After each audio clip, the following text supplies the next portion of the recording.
আমি কোথায় এসেছি জানেন? আঙুর বাগানে। হ্যাঁ, পশ্চিমবঙ্গে মিষ্টি আঙুর বাগানে। আজ আমরা এর উপরে ডিটেল প্রতিবেদন দেব, কারণ পশ্চিমবঙ্গের মাটিতে মিষ্টি আঙুর ফলানো এটাই হচ্ছে সব থেকে বড় চ্যালেঞ্জ। বীজ ছাড়া আঙুর হচ্ছে, একদম। সেটা মিষ্টি, সেটাও মিষ্টি। আপনি তো অবিশ্বাস্য জিনিসগুলো সাকসেসফুল করে দিচ্ছেন। একদম। তো এই যে আঙুর এক একটা থোকা দেখতে পাচ্ছি, এত অজস্র আঙুর ধরে রেখেছে। এই এক একটা থোকার ওজন কিরকম আসছে? এ মিনিমাম এই থোকাটা 700 গ্রাম চলে আসবে। 700 গ্রাম? একদম। তাহলে এরকম গাছে তো দেখতে পাচ্ছি অন্তত আমি 30 থোকা, 10 থেকে 12 থোকার উপরে ফুটে ধরে রেখেছে। 20 থেকে 30 থোকা অবধি আছে। 20 থেকে 30 থোকা প্রত্যেক গাছে আছে। বাহ আর তারপরে আমি কাজ করছি কিছু কম বেশি 160 রকম ভ্যারাইটি। বাহ, 160 রকমের ফলের ভ্যারাইটি আপনি নিয়ে কাজ করছেন। একদম। যে কোনো ব্যবসা করার আগে অবশ্যই সেটা যাচাই করে নেবেন, কারণ প্রত্যেকটি ব্যবসা ঝুঁকি সাপেক্ষ। আরে জাকির দা, কেমন আছেন? ভালো আছেন? ওকে। তো আজ আপনার সেই বিখ্যাত আঙুর বাগানে এসেছি। পশ্চিমবঙ্গের মধ্যে আপনি প্রথমে কমার্শিয়াল আঙুর বাগান এত বড়ভাবে সাকসেসফুল করেছেন, এবং সেই জায়গায় দাঁড়িয়ে সব মিষ্টি আঙুর। একদম একদম প্রতিটা ভ্যারাইটি মিষ্টি এবং প্রচুর পরিমাণে ফলন। আচ্ছা, তো এবং এখন ভারতবর্ষের কোনো বাগানেই বোধহয় আঙুর নেই, সবই সিজনে একদম। বেরিয়ে গেছে। একদম অফ সিজনে মিষ্টি আঙুর, মিষ্টি। এ এক অবিশ্বাস্য ঘটনা। একদম একদম। আপনি এটা ঘটালেন কি করে? অ্যাকচুয়ালি দাদা, আমি আঙুর নিয়ে বহু বছর ধরে কাজ করছি। 8 থেকে 9 বছর আমি কাজ করছি এই আঙুর বাগান নিয়ে, ঠিক আছে? আচ্ছা, এবং এই আঙ্গুর বাগান থেকে চারা নিয়ে অনেক নার্সারি ম্যানও তৈরি হয়েছে এবং আঙ্গুরের নার্সারিও তৈরি হয়ে গেছে, আচ্ছা, ঠিক আছে?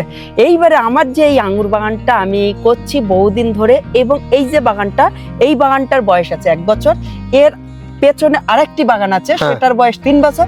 তার আগে একটি বাগান আছে, সেটার বয়স 8 বছর। মানে 8 বছর ধরে আপনি কন্টিনিউ আঙুর চাষ করেন, একদম একদম এবং কমার্শিয়ালি একটা আঙুর বাগান 1 বছর ধরে সেটআপ করে ফেলেছেন। একদম একদম। আচ্ছা, এখানে কত পিস গাছ এনেছেন? এখানে অ্যাকচুয়ালি দাদা 264 খানা গাছ আছে। কতটা জায়গায় বসিয়েছেন? এটা 5.5 কাঠা জমি। 5.5 কাঠা জমিতে 264টা কমার্শিয়াল আঙুরের ভ্যারাইটি লাগিয়েছেন। একদম একদম সব মিষ্টি আঙুর? একদম সব মিষ্টি। তার মধ্যে কয়েকটা ভ্যারাইটি টক আছে। আচ্ছা, বিশাল টক নয়, কিন্তু অবশ্যই সেই ভ্যারাইটি গুলো খাওয়া যাচ্ছে, কারণ আমাদের এই মাটিতে হ্যাঁ, যখন একটা আঙুরে হালকা টক থাকলে সেই টকটা না মানুষ ভুলে যাচ্ছে। আচ্ছা, ভুলে যাচ্ছে কারণ যে আমাদের এখানে আঙুর হচ্ছে, আঙুর গালে দিচ্ছে, ব্যাস সে খেয়ে ফেলছে, আবার খাচ্ছে আমার এখান থেকে। মানে সে আচ্ছা। ভুলে যাচ্ছে আঙুর টক কি মিষ্টি অন্য কিছু, ওসব কিছু না। আমার এখানে আঙুর হচ্ছে, এটাই মানুষের কাছে অবাক। বড় পায় না। ঠিক। তো এখানে আপনার কি কি ভ্যারাইটির আঙুর আছে? অ্যাকচুয়ালি আমার এখানে যে ভ্যারাইটি গুলো আছে তার মধ্যে হলো লম্বা নাসিকের ভ্যারাইটি, আপনার লম্বা আঙুর যেগুলো, হ্যাঁ। আর কে এসএসএন, অনুষ্কা, সুপার সোনাকা, আপনার সাদা Sonaka, Krishna black, Sarita black, VSD, ঠিক আছে? আচ্ছা, এই ভ্যারাইটি গুলো সব লম্বা আঙুর। একদম। আচ্ছা, তারপরে গোলের মধ্যে যেরকম বেলাক জাম্বু, বেলাক ম্যাজিক, আপনার all time yellow, Punjab all time, তারপরে আপনার আছে অর্ক কৃষ্ণা, ঠিক আছে? এগুলো হচ্ছে গেলে আপনার গোলের মধ্যে। হুম, আবার লম্বা কালারিং এর মধ্যে হুম, যেরকম আপনার ওই বাইকুনুর আছে, একেলো আছে, ভ্যালেজ আছে, মার্সেল আছে। এই ভ্যারাইটি গুলো আমার কাছে টোটাল আছে, ঠিক বাহ। আছে? এইবারে এর মধ্যে প্রচুর ভ্যারাইটির প্রচুর পরিমাণে ফলন হচ্ছে। আচ্ছা, এইবার বিষয় হচ্ছে আমরা একটা গাছের সামনে দাঁড়িয়ে আছি, লোকে তো ভাববে না একটা গাছে ফলন হয়েছে বলে আমরা এটাই শুধু দেখাচ্ছি। একদম একদম এটা ভাবতে পারে একদম। আমি বাগানের প্রত্যেকটা গাছ দেখব। প্রত্যেকটা গাছ দেখাবেন? 264 খানা গাছ গাছে দেখাবেন? একদম। চলুন এক এক করে দেখি। একদম। এই যে পাশে একটি ভ্যারাইটি দেখছো, এটা হলো অর্ক কৃষ্ণা, ঠিক আছে? এই অর্ক কৃষ্ণার থলটা একটু সাইজে ছোট হয়, হ্যাঁ। ঠিক আছে? এর থলটা একটু সাইজের ছোট হয়। এটা যেটা দেখছেন, এটা অল টাইম ইয়েলো। এই যে অল টাইম ইয়েলোটা, এর থলটা আবার বড় হয় ওর ছাড়া, ঠিক আছে?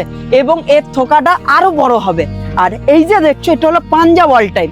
পাঞ্জাব অল টাইম এই মুহূর্তে পশ্চিমবাংলার মধ্যে সব থেকে অল টাইম ভ্যারাইটির মধ্যে একটি সবথেকে ভালো ভ্যারাইটি, সব সময় হবে এটা? একদম অটোমেটিক, ওকে, ঠিক আছে? আর এই যে ভ্যারাইটি আছে, এটা আছে আপনার এসএসএন। হ্যাঁ, এই যে ভ্যারাইটি আছে এসএসএন। আর এই যে ভ্যারাইটিটা দেখছো, এটা হলো রেড জাম্বু হবে, হ্যাঁ। ঠিক আছে? লাল কালারের হবে। আর লাল আঙুরটা আমাদের এখানে থোকাটা একটু ছোট হচ্ছে, কিন্তু থোকা ছোটর জন্য আমার কোনো অসুবিধা নেই। এটা থোকা ছোট হচ্ছে কিন্তু হচ্ছে এবং ভালো মিষ্টি হচ্ছে। এটাও একটি অল টাইমের ভ্যারাইটি, ঠিক আছে? এটাও একটি অল টাইমের ভ্যারাইটি। আর এ সাইডে যে দেখছো, এদিকে আসো, লম্বা আঙুর দেখো, একটু লম্বা আঙুর দেখি আমরা।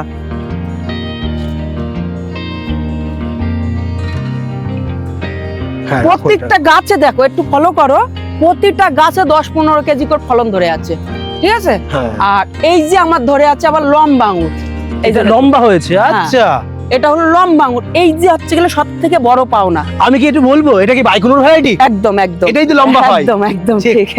আর এই যে পাশেই আবার যেটা দেখছো, এই যে হ্যাঁ। লম্বা আঙুর ঝুলছে, হুম, এ গাছের পাতা কিন্তু একটু আলাদা, হুম। এর পাতা আলাদা, আবার এর পাতা আবার আলাদা।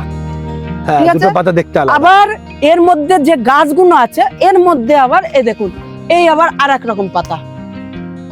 ঠিক আছে। হ্যাঁ, প্রত্যেকটা ভ্যারাইটির আলাদা আলাদা পাতা, আলাদা আলাদা কাটিং এবং আলাদা আলাদা কালারের ফল।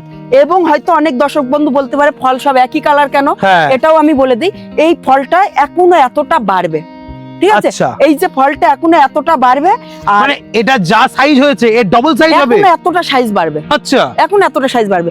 এই যে ফলটা দেখছো, এই ফলটা একদম পাথরের মতন এখন শক্ত আছে, বুঝলে? আচ্ছা। টিপলেট হবে না তা, কিন্তু এখান থেকে প্রচুর রস বেরোবে, ঠিক আছে। হুম, এইবারে এই যে আঙুরটা এখন এতটা বাড়বে, আর এই আঙুরটা খেতে প্রচুর সুস্বাদু এবং আমাদের বাংলার মাটিতে মিষ্টি হচ্ছে, প্রচুর পরিমাণে ফলন হচ্ছে। তো এই যে আঙুর এক একটা থোকা দেখতে পাচ্ছি, এ তো অজস্র আঙুর ধরে রেখেছে। এই এক একটা থোকার ওজন কিরকম আসছে? এ মিনিমাম এই থোকাটা 700 গ্রাম চলে আসবে। 700 গ্রাম? একদম এটাই যা আছে এই সাইজ নয়, একদম, এই এর না, থেকে ডবল হবে। এর থেকে এখন এতটা বাড়বে। বাবা, এই এক একটা থোকা যদি দেখি, বিরাট বিরাট থোকা এসেছে। একদম একদম এই এক গাছে এই থোকা যদি 500 হয়, এটা যদি 500 হয়, 2 থোকা দিয়েই তো 1 কিলো হয়ে 1 গেল। কিলো তাহলে এরকম গাছে তো দেখতে পাচ্ছি অন্তত আমি 30 থোকা, 10 থেকে 12 থোকার উপরে ফুল ধরে রেখেছে। 20 থেকে 30 থোকা অবধি আছে। 20 থেকে 30 থোকা প্রত্যেক গাছে আছে। বাহ। এইবার বিষয়টা হচ্ছে, আমাদের মার্কেটে যেরকম আঙুর পাওয়া যায় সেম টু সেম সেই রকমই আঙুর হয়, নাকি আঙুরের মধ্যে একটু পার্থক্য কিছু আছে? এই দেখো একটু একটা তো রং বললেন, আর কি কি পার্থক্য আছে? আর পার্থক্য বলতে এর মধ্যে কিছু কিছু ভ্যারাইটি আছে একটা আধা করে বীজ হবে, আচ্ছা বীজগুলো ছোট ছোট, আচ্ছা। ঠিক আছে। কিন্তু যেমন কালো আঙুর আমরা বীজ পাই, হ্যাঁ সেই রকম? একদম ঠিক সেই রকম, কিন্তু বীজটা আমাদের এখানে মেটার করছে না। আচ্ছা। কেন মেটার করছে না? কারণ আমাদের এই ওয়েদারে কিন্তু আঙুর হয় না, না, কিন্তু আমাদের এই ওয়েদারে আঙুর ফলছে, এটাই আমাদের জন্য সব থেকে বড় পাওনা। একদম। ঠিক আছে। তারপরেও ওটাকেও সমাধান করে ফেলেছে, সিডলেস আঙুরও আমার এখানে তৈরি হচ্ছে, বীজ সিডলেস ছাড়া। বীজ ছাড়া আঙুর হচ্ছে, একদম, সেটা মিষ্টি। সেটাও মিষ্টি। আপনি তো অবিশ্বাস্য জিনিসগুলো সাকসেসফুল করে দিচ্ছেন। একদম। আচ্ছা, তো এখানে যেহেতু আপনার মাটিতে সাকসেসফুল হয়েছে, তার মানে লাগানোর পদ্ধতি আপনি ঠিকঠাক করেছেন। এই আঙুর লাগানোর পদ্ধতি কি? আঙুর কিভাবে চাষ করবে যাতে আমার বাড়িতে সাকসেসফুল করব আমি? একদম। আপনি আমাকে প্রসেস বলে দিন। অ্যাকচুয়ালি দাদা, আমি যে ভ্যারাইটিগুলো সেল করছি, ঠিক আছে, এই আঙুর আপনি লাগালেই ফল আসবে। এবার যদি আপনি ঠিকঠাক করে লাগান তাহলে আমার মতন ফলন হবে, ঠিক আছে। এই আঙুরের মেন হলো মাটি। এই যে মাটিটা, এটা বালি দোআঁশ মাটি আর গোবর সার মিক্স করতে হবে। আচ্ছা গোবর সার বলতে গোবর নয়, গোবর পচা যে মাটি, যেটা সার টাইপের হয়ে আচ্ছা, গেছে, মানে কম্পোস্ট সার হয়ে গেছে একদম, যেটা। একদম। ওকে, অথবা ভার্মি কম্পোস্ট দিলে হবে। ভার্মি কম্পোস্ট দিলেও হবে, আচ্ছা, ঠিক আছে। 30% ওইটা দিতে হবে আর 70% মাটি, হুম, ঠিক আছে। এবার ওই 70% মাটির সঙ্গে 30% গোবর সার মিক্স করতে হবে, আচ্ছা। ঠিক আছে। মিক্স করে টোটালটাকে টানা রোদ্দুরে একটু শুকিয়ে নিতে হবে, একদম আচ্ছা, টানা আচ্ছা। রোদ্দুরে। টানা রোদ্দুরে শুকিয়ে নিয়ে 1-2 দিন বাদে ওই গাছটাকে লাগাতে হবে ওখানে, ঠিক আচ্ছা, আছে। এইবার তারপরে যে মেন যত্ন, এই কিন্তু বিশাল খাবার খায় না, অনলি গোবর সার, হুম, ঠিক আছে। মেন যে যত্ন সেটা হলে এই আঙুর গাছে একটু পোকা লাগে, ঠিক আছে। পোকা লাগে বলতে আমি আপনাকে দেখানোর চেষ্টা করি, এই যে গাছের কিন্তু পাতা কোনো ছিদ্র নেই, হ্যাঁ, কিন্তু এই আঙুর গাছ বাড়তে বাড়তে আপনার প্রতিটা গাঁটে গাঁটে আপনার পাতা ছিদ্র করবে পোকা এসে, আচ্ছা, পাতা ছিদ্রকারী হ্যাঁ, পোকা ধরে। একদম। এইবারে সেইটা আপনাকে ফলো করতে হবে, আর গাছের একটু ফাঙ্গিসাইড স্প্রেটা ঘন ঘন রাখতে হবে, কারণ আঙুরের পানি একটু কম খরচ করতে হুম, হয়, ঠিক আছে। আঙুরে যখন পানি যখন লাগবে তখনই দিতে হবে, আচ্ছা, সবসময় জল দেওয়া যাবে না? সবসময় জল দেওয়া যাবে না, তার মানে জল নিকাশি ব্যবস্থা ভালো রাখতে হবে, একদম যাতে গোড়ায় না জল জমে, একদম ড্রেন দিয়ে জল যেতে বেরিয়ে যায়। একদম আপনি জমিতেও তাই করে রেখেছেন। একদম। ওকে, জলটা যেন অটোমেটিক পাস হয়ে যায়, হুম, ঠিক আছে। প্রয়োজন হলে আপনি যে মাটিটা তৈরি করছেন, নিচে যে ছিদ্র থাকে টবের, হুম, ওই নিচে আপনি 1 ইঞ্চি করে বালু দেবেন। আচ্ছা, বালু দিলে কি তাহলে হবে? জলটা বেরিয়ে যাবে। জলটা বেরিয়ে যাবে, ওকে, একদম সব থেকে বড় কিছু। এইবার তারপরে যে মাঝে মধ্যে একটু ফাঙ্গিসাইড স্প্রে করবেন, ওইটা অন্তত 10 থেকে 15 দিন অন্তর, কারণ আঙুর গাছ যেহেতু জল সহ্য করে না, হুম, ঠিক আছে। এইবারে যখন আপনি ফাঙ্গিসাইড স্প্রে করবেন, ইনকেস যদি সে করে কোনো ফাঙ্গাস লাগে, তাহলে সেটা আপনার প্রতি 15 দিন অন্তর ওই ফাঙ্গিসাইডে কাজ করবে, আচ্ছা, তাহলে আঙুর গাছের কোনো সমস্যা হচ্ছে না। আর এই আঙুর গাছ লাগানোর 5 থেকে 6 মাস বাদে, 5 থেকে 6 মাস যেই বয়স হয়ে যাবে সেই 5 থেকে 6 মাসের মধ্যে কিন্তু এরকম ভার আর লোটিং হওয়া চাই। মানে মাচা করতে হবে তখন? মাচা, আচ্ছা, মাচা পুরো একদম ভরে যাবে। মাচার উপরে ডাল তুলে দিতে হবে? একদম মাচার উপরে ডাল তুলে দিচ্ছ, 6 মাসের মধ্যে আঙুর আপনার মাচায় উঠে যাচ্ছে, ভরে যাচ্ছে। 6 মাস বাদে, 6 মাস বাদে আপনার একটা মাস আসবে, সেটা হলো নভেম্বর মাস। আচ্ছা, সেই নভেম্বর মাসে গিয়ে আপনাকে এই যে দেখুন, এই যে আঙুর গাছটা আমি 6 মাস বাদে এই মাচায় তুলেছিলাম, হ্যাঁ, এই 6 মাস বাদে মাচায় উঠে প্রচুর ভরে গিয়েছে, পাতা ভর্তি হয়ে যাবে, একদম ভর্তি হয়ে গেছিল। তারপরে এই গুড়ির অনলি মাচা সমান গুড়িটা রেখে দিয়েছি, আচ্ছা। মাচা সমান গুড়িটা রেখে এবার মাচার উপরে আমি রেখেছি 1 থেকে 1.5 ফুট। এই যে দেখুন, ওকে, এই যে 1 থেকে 1.5 ফুট এই রেখে ওখানে 3G কাটিং করেছে? একদম একদম, এই যে 1 থেকে 1.5 ফুট রেখেছি। আবার এই পাশে একটি ডাল রেখে তাতেও 1 থেকে 1.5 ফুট, ঠিক আছে? এই যে 1 থেকে 1.5 ফুট ডাল আমি রেখে দিয়েছি, এবার ওই ডাল থেকে পুরো কাটিং হবে। অনলি কোনো মায়া করলে হবে না, কোনো কিছু ভাবলে হবে না, একদম কতদিন অন্তর অন্তর? এটা ওই নভেম্বরে করবে একবারে? আচ্ছা, একদম নভেম্বর। যা ডাল বেরোবে কোনো পাতা না রেখে একদম ডালের মাথা দুটো পুরো কেটে উড়িয়ে দেবো? একদম পুরো কেটে উড়িয়ে দিতে হবে। ঠিক কেটে আছে। উড়িয়ে দেওয়ার পরে অনলি গাছের ডান্ডিটা থাকবে, আচ্ছা, ঠিক আছে? এবার গাছের ডান্ডিটা থাকলে তখন মনে হবে যে গাছটা আমার হয়তো নষ্ট হয়ে গেছে, কিন্তু কোনো নষ্ট হয়নি।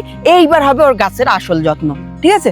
ওই যে গাছের অনলি ডান্ডি আছে, এবার ডান্ডিটাই একটা অবশ্যই শক্ত লাঠি বাঁধতে হবে। আচ্ছা, একদম আপনি শক্ত প্রথমে লাঠি। যেমন বেঁধেছিলেন এটা হ্যাঁ, কুঞ্চি হ্যাঁ, দিয়ে হ্যাঁ, বেঁধেছিলেন? একদম ওকে, শক্ত লাঠি বাঁধতে হবে, যেরকম এই যে শক্ত লাঠি বাঁধা আছে, ঠিক এই যেটা মোটা কুঞ্চি বাঁধা আছে। হ্যাঁ, এই শক্ত লাঠি বাঁধতে হবে।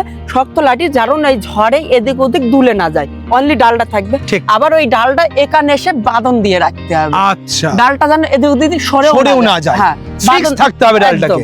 এইবারে কি হবে, এই ডালের পাই দিয়ে ব্রাঞ্চ বার হবে, আচ্ছা, যেরকম আমার এখানে ক্ষেত্রে বেরিয়ে আছে বার মোটা হয়েছে। মোটা সব ব্রেঞ্চ হ্যাঁ, বেরিয়ে আছে। আমার ক্ষেত্রে যেরকম বার হয়েছে, ঠিক, এইবার এই যে ডালটা বার হবে, হ্যাঁ। বার হয়েই এইরকম থোকা থোকা ফল হবে। ও, ডাল বেরোনোর সাথে সাথে হ্যাঁ, পোকা ডাল ফলও শুরু বার হয়ে যাবে? হবার সাথে সাথেই থোকা বার হবে। আচ্ছা, আমি যে ফুল ফুটবে কোন সময়? গাছ লাগানো ক মাস পরে ফুল আসবে? এইবার আমি বলছি, ওই যে 6 মাস বাদে আপনি কাটিং করছেন, হ্যাঁ, 6 মাস বাদে কাটিং করছেন কবে? নভেম্বর মাসে। ঠিক। নভেম্বর মাসে কাটিং করলে প্রথম দিকে কাটিং করছেন নভেম্বরে 15-20 দিন বাদে, মানে নভেম্বরের লাস্টের দিকে আপনার এই ফলটা চলে আসবে একদম, মানে ফুল ধরে ফলও চলে আসবে, গুটি চলে আসবে? একদম একদম আচ্ছা। ফুল ধরে গুটেও সেট হবে। তারপরে 4 থেকে 5 মাস এই ফলটা থাকবে খালি গাছের 4 থেকে 5 মাস একদম। থাকবে? ফুল থেকে ফল রেডি হওয়া অবধি 4 থেকে 5 মাস। আচ্ছা, ঠিক তাহলে আছে। নভেম্বর থেকে ধরলাম ডিসেম্বর, জানুয়ারি, ফেব্রুয়ারি, একদম, মার্চ, একদম, এই 4 মাস ফল থাকবে? একদম ফল থাকবে। আচ্ছা, ঠিক আছে। এইবার তারপরে ফলের যে মেন কন্ডিশন, একটু আমি এগিয়ে চলে গেছি, কাটিং করার পরে আবার একবার তোমার খাবার দিতে হবে, ঠিক আছে? ফল এসে গেলে কিন্তু আর খাবার দেওয়া চলবে না। ফলের আগে মানে নভেম্বরের আগেই খাবারটা দিতে নভেম্বরের হবে? আগে, মানে ওই যে নভেম্বরে কাটিং করছো, কাটিং করি এবার গোড়াতে হালকা হাড়কুচি কি হালকা শিংকুচি মিক্স করে, হালকা গোবর সার মিক্স করে, হালকা করে ওতে দিতে হবে ফিরোডন। ফিরোডন বলতে যেটা হচ্ছে গেলে ওই যে মাটির কাজ করে, হুম, মানে ওই পোকা মাকড় কেঁচো, ঠিক আছে? এইটা যেন কেউ হাত দিয়ে ব্যবহার করবে না, এইটা অবশ্যই হাতে কভার পরে নিয়ে আপনার ওটাকে ব্যবহার করতে হবে। আচ্ছা, এইবার ওই মাটিতে ওই খাবারের সঙ্গে ওটাকেও হালকা করে গোড়াতে দিতে হবে, দিয়ে জল দিচ্ছ। এইবারে ওই গাছটা যতদিন না গজাচ্ছে হুম, ততদিন আপনার ওই গোড়ার জল শুকিয়ে গেলে একটু জল দিতে হবে। আচ্ছা, গোড়ার জল শুকিয়ে যাবে, একটু জল দেবে। জল শুকিয়ে গেলেই আপনার জল দেবে। তারপরে 15-20 দিনের মধ্যে ব্রাঞ্চ বার হয়ে যাবে। ব্রাঞ্চ বার হয়ে গেলে আমার ছাড়া ফলন আপনার বেশি হবে। তার কারণ আমার এই যে গাছটা 1 বছর গাছ, হ্যাঁ, এটা মাটিতে লাগানো আছে। এই গাছটা তেজ অত্যন্ত, হ্যাঁ, তেজ হবার কারণে আমি ফলন কম ধরিয়েছি, ঠিক আছে? ঠিক। কারণ আমার চারার প্রয়োজন, আমার কিন্তু ফলের প্রয়োজন, কিন্তু কাস্টমারের দেখাতে হবে। হ্যাঁ, দেখানোর জন্য কিন্তু আমি রেখেছি এগুলো, ঠিক আছে? আচ্ছা, আমি ফলন ডাকলে এই মাচা পুরো ভরে থাকতো, আচ্ছা, এই মাচার ক্ষমতা ছিল না সে ফল ডাকা, ঠিক আছে? এইবার কাস্টমারের ক্ষেত্রে কি হবে, কাস্টমারের ফলটাই প্রয়োজন, হুম, ঠিক আছে? তখন যে ফলে ফোকাস দেবে বেশি। একদম, তার ফলটাই প্রয়োজন। আমার যেরকম ডালের প্রয়োজন তেনাদের ফলের প্রয়োজন। সেই জন্য ওই গাছটাকে ওই কাটিং করার পর থেকে অবশ্যই খেয়াল রাখবে যেন গাছে আর কোনো রকম ফাঙ্গাস আর পোকা না লাগে। আচ্ছা, আচ্ছা, এই গাছটা তাহলে বসানোর সময় কখন? এই গাছটার বসানোর সময় আপনার বর্ষা, কনকনে বর্ষা বাদ দিয়ে এনি টাইম বসাবে। মানে জুন মাস আমি যদি বাদি, জুন জুলাই বাদ দিই, আগস্ট থেকে বসালো, আগস্ট, সেপ্টেম্বর, অক্টোবর, নভেম্বর, তাহলে 4 মাসের মধ্যে ফল কি ধরা সম্ভব? 4 মাসের মধ্যে ফল ধরা সম্ভব নয়, কিন্তু আমি যেটা বলছি আপনার বর্ষা হচ্ছে 3 মাস, হ্যাঁ, ঠিক আছে? হ্যাঁ, 3 মাস বর্ষা হচ্ছে, এই 3 মাস বাদ দিয়ে আপনি যে কোনো একটা টাইম লাগান, আচ্ছা, যে কোনো একটা টাইম লাগান। এইবারে লাগালে আপনার ধরেন আপনি লাগাচ্ছেন নভেম্বরের আগের মাসে, হুম, ঠিক আছে? হুম, তাহলে আপনার কাটিংটা হবে সামনের নভেম্বরে, 1 বছরের মাথায় কাটিং হবে? 1 বছর মাথায় গিয়ে কাটিং হবে। আচ্ছা। এইবার ধরেন আপনি নভেম্বরের মাস আসতে 8 মাস বাকি আছে, নভেম্বর মাস আসতে 8 মাস বাকি আছে, হ্যাঁ। আপনি গাছটা লাগাচ্ছেন। ঠিক আছে। এই গাছটা লাগিয়ে আপনি ওই 8 মাস, নভেম্বর মাস আসার আগে আপনি গাছটাকে পুরো মাচায় ভরে দিন, আচ্ছা, তাহলে আপনার গাছের ফলটা 8 মাসের মধ্যে চলে আসবে। হ্যাঁ। তো এই আঙুরের আপনার বাগান ভিজিট করতে আসার জন্য কিভাবে আসবে? আমার এই বাগানে যদি কোনো দর্শক বন্ধু আসে তাহলে সর্বপ্রথম শিয়ালদা আসবে, শিয়ালদা থেকে হাসনাবাদ লোকাল ধরবে, হাসনাবাদ লোকাল ধরে হারুয়া রোড স্টেশনে নামবে। ওই স্টেশনের গায়ে চাকলা লোকনাথ মন্দিরের অটো আছে, ওই অটোতে উঠে আপনার বুড়িরহাট, হাসার মোড় বা চাঁদনি মোড় নামবে। আচ্ছা, ঠিক আছে। ওকে। আর আসতে অসুবিধা হলে আমাকে কন্ট্যাক্ট করে নেবে। আর যদি কেউ গাড়ি নিয়ে আসতে চায়? অবশ্যই গাড়ি নিয়ে যদি আসে গুগলে সার্চ করবে, গুগলে আমার গুগল ম্যাপ আছে, হ্যাঁ, ঠিক আছে, J R Mondal wholesale nursery, GR Mondal wholesale nursery search করলেই লোকেশন পেয়ে যাবে, একদম লোকেশন পেয়ে যাবে, সেই লোকেশন ধরে সরাসরি চলে আসতে সরাসরি পারবে। একদম চলে আসতে পারবে। বাহ! আর আপনার এই নার্সারি শুধু কি আঙুরের কাজই করছে নাকি আরো কিছু আছে? অ্যাকচুয়ালি দাদা আমি প্রচুর ভ্যারাইটি নিয়ে কাজ করি, হ্যাঁ। তার মধ্যে আমার কাছে স্পেশালিস্ট হলো আঙ্গুর, কারণ আঙ্গুরটা নিয়েই আমার নার্সারি উৎপাদন। ঠিক আছে। আর তারপরে আমি কাজ করছি কিছু কম বেশি 160 রকম ভ্যারাইটি। বাহ, 160 রকমের ফলের ভ্যারাইটি আপনি নিয়ে কাজ করছেন। একদম। ওকে, আমি নার্সারির ফোন নাম্বার স্ক্রিনের উপর দিয়ে দিচ্ছি। পশ্চিমবঙ্গের বুকে আপনিও যদি সাকসেসফুলি মিষ্টি আঙুর চাষ করতে চান তাহলে আপনাকে এই নার্সারিতেই ভিজিট করতে হবে, কেননা আমি আজ অব্দি কোথাও কমার্শিয়াল এত বড় বাগান পশ্চিমবঙ্গে কোথাও দেখিনি। কারণ আমাদের কাজটাই হচ্ছে সঠিক জায়গার ঠিকানা দেওয়া, বড় বড় প্রোডাকশন যেখানে হয় সেটাই দেখানো, এবং সেখান থেকেই আপনাকে সঠিক তথ্য প্রোভাইড করা, যেটা আমরা অলরেডি আজ জিআর মন্ডল নার্সারিতে এসে দেখতে পেলাম। সকলেই ভালো থাকবেন। আঙুর চাষ আপনার বাড়িতেও হোক, আমরা সেটা চাই, এবং আপনার বাড়িতেও মিষ্টি আঙুর ফলুক, আপনি খান, আপনার বাচ্চাটাকে খাওয়ান, পাশের 5টা বাড়িকে খাওয়ান। আজকে ভিডিও এখানে শেষ করছি, পরবর্তী ভিডিওতে নতুন কোনো টপিক নিয়ে ফিরে আসবো। ততক্ষণ ভালো থাকবেন, সুস্থ থাকবেন, বাই।